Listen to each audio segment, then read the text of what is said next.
आहे पब्लिक, यावंच लागते. तर मग आता आहे ना कॉलेजला आलेलो आहे मी आणि कॉलेजमध्ये ना आज अदर ॲक्टिव्हिटीज वगैरे असतात त्याच्यामुळे आहे ना आम्ही इकडे हिंडाय फिरायचं काम चालू आहे आमचं. तुम्ही जास्त काही लोड घेत नका जात जा बरं का ब्लॉगचा. तर चला मग तुम्हाला आहे ना आमचं कॉलेज वगैरे दाखवतो.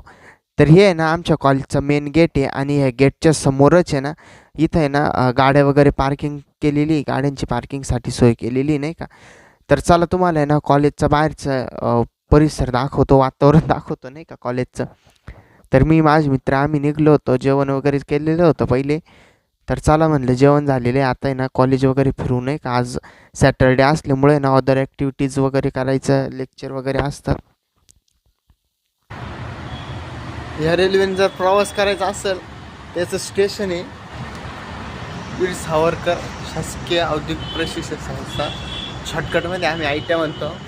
तर मित्रांनो मी ना जास्त 15 लोड घेऊ नोव्हेंबरचा नका ब्लॉग तुम्ही, बनवतोय आणि 15 नोव्हेंबर म्हणजे ना धरती आबा भगवान बिरसा मुंडा यांची जयंती होती आणि त्यांच्या जयंतीनिमित्त ना आपल्या कॉलेजमध्ये सुद्धा त्यांचं ना फोटो फ्रेम वगैरे लावून आहे ना त्यांना अभिवादन करण्यात आलेलं होतं. तर सर्वांना एकदा आहे ना बिरसा मुंडा जयंतीच्या आहे ना मंगलमय शुभेच्छा आणि जय आदिवासी. तर चला आपल्या आपल्या सेक्शनमध्ये जाऊ, इथं आहे ना अभ्यास वगैरे करायचा आहे मला. लिहिलं लय झालं असतं माझं आणि पब्लिकच लय बॅक करे. तर कसं आहे पब्लिक, भेटूया पुढच्या ब्लॉगमध्ये ना, तोपर्यंत लाईक करा, फॉलो करा.